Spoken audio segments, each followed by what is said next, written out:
ஏலத்தில் வாங்கின அவங்க மிஸ் ஆகலைன்னா இந்நேரம் லக்னோ பிளே ஆஃப் போயிருக்கும். ரிஷப் பந்த் பேட்டி. வணக்கம் செய்தி புனலேயர்களே. IPL 2025 கிரிக்கெட் தொடரின் 61வது போட்டியில் லக்னோவை 6 விக்கெட் வித்தியாசத்தில் ஹைதராபாத் தோற்கடித்தது. மே 19ஆம் தேதி நடைபெற்ற அந்த போட்டியில் முதலில் விளையாடிய லக்னோ 206 ரன்களை இலக்காக நிர்ணயம் செய்தது.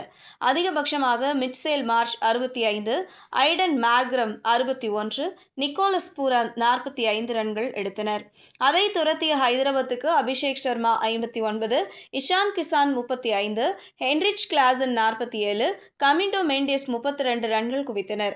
அதனால் 18.2 ஓவரிலேயே 206க்கு 4 ரன்களை எடுத்த ஹைதராபாத் தங்களுடைய 4வது வெற்றியை பெற்றது. மறுபுறம் திக்வேஷ் ரதி அதிகபட்சமாக 2 விக்கெட்டுகள் எடுத்தும் 7வது தோல்வியை சந்தித்த லக்னோ பிளே ஆஃப் சுற்றுக்கு தகுதி பெறாமல் வெளியேறியது. இந்த நிலையில் ஏலத்தில் தாங்கள் திட்டமிட்டு வாங்கிய சில முக்கியமான பவுலர்கள் காயத்தால் விலகியதே இந்த வருடம் தோல்வியை சந்திக்க காரணம் என்று லக்னோ கேப்டன் ரிஷப் பந்த் கூறியுள்ளார்.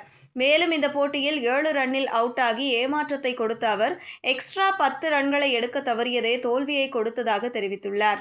இதுபற்றி ரிஷப் பந்த் பேசியது பின்வருமாறு: காயம் காரணமாக எங்களுடைய அணியில் இருக்கும் இடைவெளிகளை நாங்கள் நிரப்ப வேண்டியிருந்தது என்பது எங்களுக்கு தெரியும். ஒரு அணியாக அதை பற்றி நாங்கள் பேசக்கூடாது என்று முடிவெடுத்துள்ளோம். ஏலத்தில் நாங்கள் திட்டமிட்ட பவுலர்களுடன் விளையாடி இருந்தால் கதை வேறு மாதிரி இருந்திருக்கும். சில நேரங்களில் விஷயங்கள் உங்கள் வழியில் செல்லும், சில நேரங்களில் செல்லாது. எனவே நாங்கள் இதுவரை விளையாடிய விதத்தில் பெருமையை எடுத்துக்கொள்கிறோம். மேலும் இந்த வருடம் கிடைத்த நேர்மறையான விஷயங்களை பார்க்கிறோம்.